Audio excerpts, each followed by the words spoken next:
now it should work. Yeah. So cholangioscopy advances under the spotlight. As I've said, it's a very old method, actually. The first publication dates back to the 1976, and old people like me might remember the first steps with mother-baby cholangioscopy, which was quite a pain. Mother-baby means that you have a cholangioscope inserted through the working channel of a therapeutic duodenoscope, and back then it was fiber optic, and those instruments always broke, and you needed, importantly, 2 people to perform a cholangioscopy.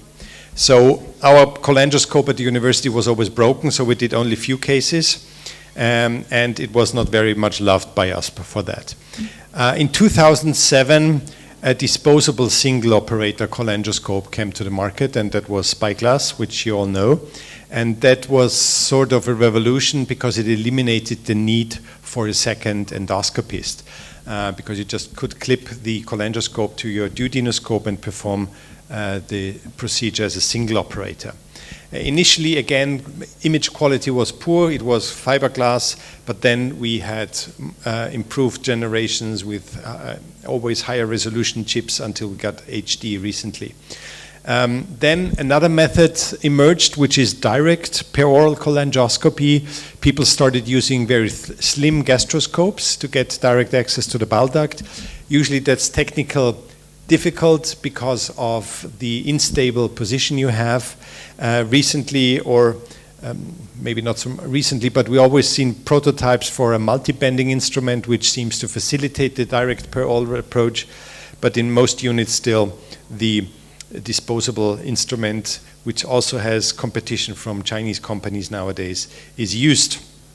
So this is the evolution of cholangioscopy. You see the mother-baby cholangioscope, fiber endoscope, of course, then the direct peroral cholangioscopy using an ultra-slim gastroscope, and then the, in this case, the Spyglass, the disposable instrument.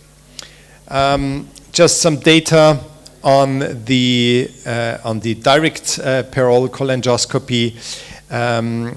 Of course, you need to perform a sphincterotomy first, and usually also we perform balloon dilatation. The advantages of this method is that you can use the instruments for other indications as well, so they might get wider availability, and of course you have a larger forceps channel.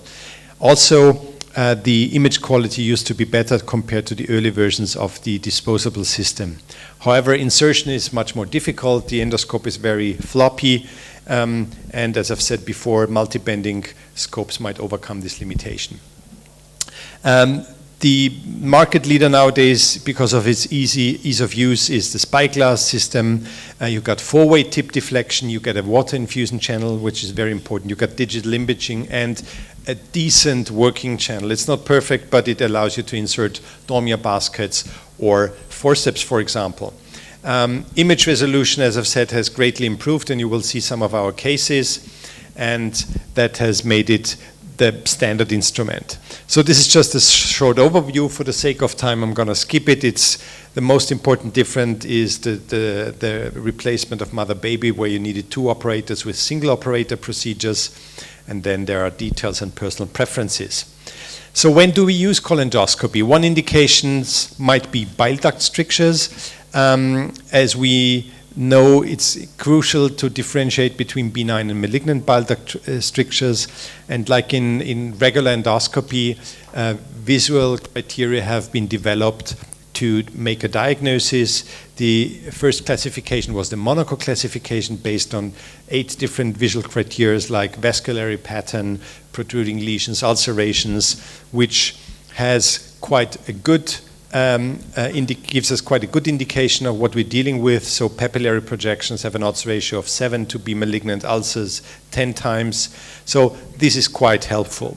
It has been replaced recently by the Mendoza classification, which is even simpler. We're only dealing with 5 criteria, and at least in the studies published so far, it shows a quite good correlation with histopathology for both neoplastic and non-neoplastic lesions.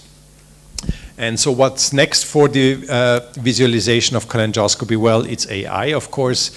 everything is going to be AI in the future, or maybe not. However, this is an interesting paper published recently in Endoscopy about use of neural networks to simulate indigo carmine staining for potentially malignant lesions, and the picture is sent in real time through a neural network, and sort of enhances the surface and vascular structure of a lesion, and should, for example, guide us in target hour biopsies. However, visual diagnosis is not alone. Like in the rest of the GI tract, usually we rely on adequate tissue sampling, especially when we're dealing with oncologic therapies or surgical therapies.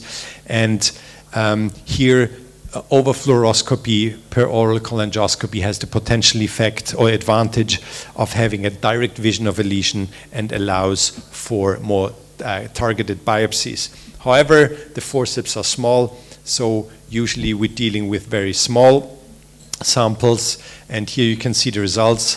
It's pretty much the same like with fluoroscopy. It's just when you combine both methods, then you yield better results, and the main problems are that you have smaller sample sizes, at least with the standard forceps, and less good quality specimens compared to the larger samples we get from fluoroscopy-guided biopsies. So the best method is to combine. Usually we do it a two-step procedure, so if a classic fluoroscopy-guided biopsy and cytology fails, then we proceed to cholangioscopy. However, there are also new devices. There is now the SpyBite Max biopsy force, which is slightly larger than the old one and is supposed to get bigger samples. However, if you compare it to the old SpyBite, there is not such a huge difference. So although the tissue sample size was larger with the SpyBite Max in this comparison study, there was no significant difference in diagnostic accuracy. So obviously we're going to take the bigger forceps, but don't expect a huge leap in advance. It doesn't revolutionize the guided biopsy yield like we might have hoped when we heard about this new device. I think the main indication today is not so much the stricture, but difficult to treat or intrahepatic stones. Especially intrahepatic stones are hard to get to, and large stones might be big and difficult to get out even with mechanical lithotripsy. So the per-oral cholangioscopy has the advantage of offering us a direct visualization, and of course we can use lithotripsy. This is one of the many studies.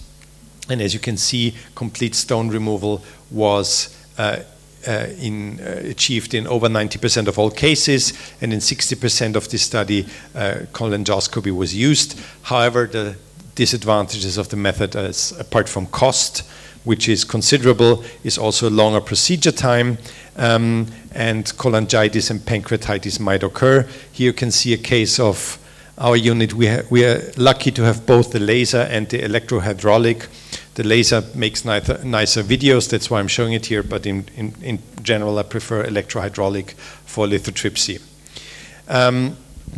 Indications are mostly stones upstream of bile duct strictures, or if you have a large amount of stones and very large stones in the bile duct, and of course we use it almost exclusively in those cases where we either anticipated failure of standard stone extraction or where this has already failed. So you have to consider the increased procedure time, so you have to schedule more time in your unit, and of course you have to consider the higher risk for cholangitis. The question is cholangioscopy cost effective? As you know, the costs are prohibitive, especially in countries like Egypt, where those instruments are very expensive and often not covered by the public healthcare system. And this is an interesting study from Belgium, so it might not reflect the reality in the Middle East, but I think at least for our European reality, it's quite useful. So for example, in the management of difficult stones, the use of cholangioscopy was actually cheaper, mostly because hospital stay was shorter, and the total costs, of course, were lower.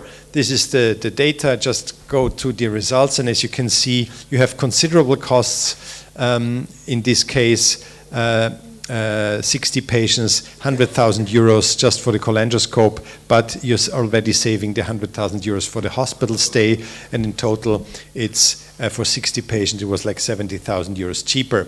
The same is valid, by the way, for stricture diagnosis. Again, when you have a failure of conventional biopsy or brush cytology and biopsy, the next step might be cholangioscopy. Again, you have considerable costs due to the instruments you're using, but as you're having, again, a shorter hospital stay, there is a small but significant saving. In this case, it was 50 patients who were treated with cholangioscopy or examined with cholangioscopy with indeterminate strictures.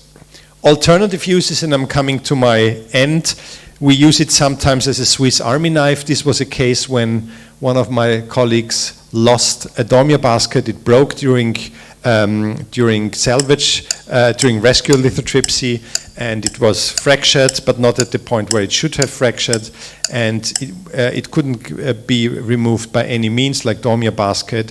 So at the end, after the third attempt, I decided to take things into my hand, perform the cholangioscopy, and removed it with the SpyBite forceps, and then it was a fairly easy procedure. So coming to my conclusions, cholangioscopy has come a very long way from the early days. Fortunately, it's a valuable tool in the evaluation of indeterminate biliary strictures, especially after failure of conventional tissue sampling techniques.